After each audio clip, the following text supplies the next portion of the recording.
Hello everybody, welcome to my channel. Please like and subscribe so I can provide you with better content. Chapter 2 starts off the next day in school. Now we're introduced into a new character called Ji. She is the ethics teacher at the high school. She's not really an important character to the main story, but it's important and good for writers to take note of her because she plays the role of comic relief. Now back to Shin-Woon. He's basically dragged off into the boys' bathroom, and I hope everybody understands that if you're taken against your will or if someone blocks your exit, that can be considered kidnapping, especially if they take your means of communication, i.e. your phone. So keep that in mind for real life situations. As you probably expect though, the person waiting for him in the bathroom is Chang-ho, and the reason is because he wants his money, right? He's extorting money from Shin-Woon. And again, right off the bat, Chang-ho basically front kicks him in the chest and begins to bitch slap him a few times. Now, try to understand that Shin-Woon is not a strong person, as in physically. He's not really big, you don't see any muscles, he's not ripped. And he doesn't have the personality like Naruto. He doesn't have the personality like Ichigo from Bleach, Both of them were right out front, will punch people, right? Both of them will fight. Shin-Woon, on the other hand, doesn't, right? He's being bullied, he's being picked up, and he doesn't fight, right? So I think it's important to understand that, and it's important to realize that, there's that type of difference between those type of characters. I mean, even though you may want or like characters, again, that's right off the bat with a personality of a hero, again, Shin-Woon is not that person. But later on you'll see what happens and what develops in the later chapters, and that type of arc is a lot different, but at the same time it's still going over the basic concepts of growth and learning and continuing on through hardships. That is important towards character development. Shin-Woon's self-hatred is pretty normal, especially among those who's being bullied. Now this is something hopefully the audience can relate to. And the thing is, I understand if you can't relate to him, or you can't relate to him as he is right now, because again, he's getting beaten up and bullied. I mean, some people will say if I was in that situation, I will get angry and I will defend myself, I'll beat them up, or I'll do this and I'll do that. Now, here's the thing. If you haven't done it before, like if you didn't have past experience of it, and you're saying these type of things, the problem is that you're more than likely going to have inaccuracies in that future prediction or that type of hypothetical thinking.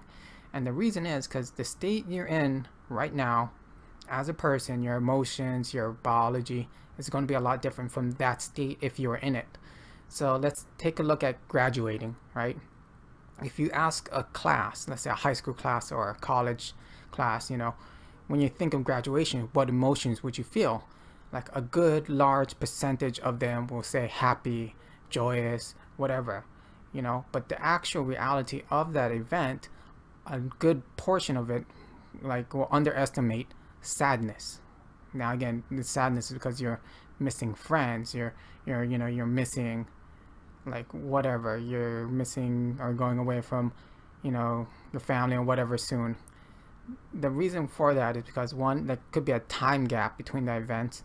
So your prediction is really hazy in future events, or in cases of this, it's like this may never happen to you at all again. So you're really hazy. You have no past experience of this. And I think it's important for people to realize that when they make these type of hypothetical, statements of what they would do or what they wouldn't do in future events or just hypothetical events. Because unless you have past experience of it, of how you felt or how you dealt with it, you may not actually do the things you think you would do. It really depends, because a lot of things are going on from what you are now and where you are in the future. Now, going back to Shin-Woon, he lashes out at Sahe because she basically comes to his aid, and he does not want her to see him that way. It's a pride issue, it's a shame thing, and he lashes out on her, and he doesn't want to do that. He didn't mean to lash out on her. Now, that's also pretty normal. So for example, if two parents were fighting and they take it out on the kids, the kids will end up taking it out on the younger kids, or slash the younger kids would take it out on the dog.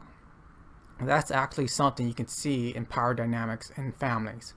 Now, hopefully that's not going on in your family or anybody's family, and hopefully you won't do that later on in life if you end up starting a family or if you have a family right now. But it's important to realize these type of things so you can prevent it from happening. If you can stop yourself in midway, you can prevent it from happening. So again, like kicking the dog and stuff like that, it's like can just go on down. It's like a snowball rolling downhill, right? So again, it can go from parents to child to dog. In the end, the dog is the victim because he's getting hurt the most.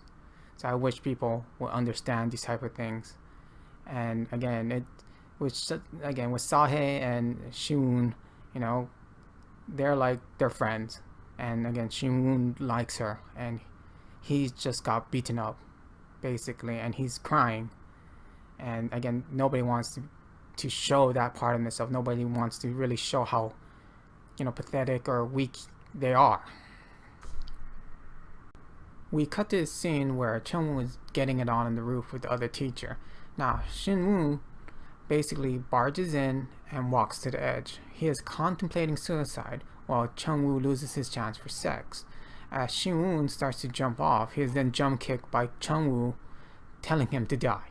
Now, this is done for comedic relief right before something serious, as in Shin-woo promises not to commit suicide. So there's this heartfelt moment right before cutting back to comedic relief of them breaking the railing and falling off together.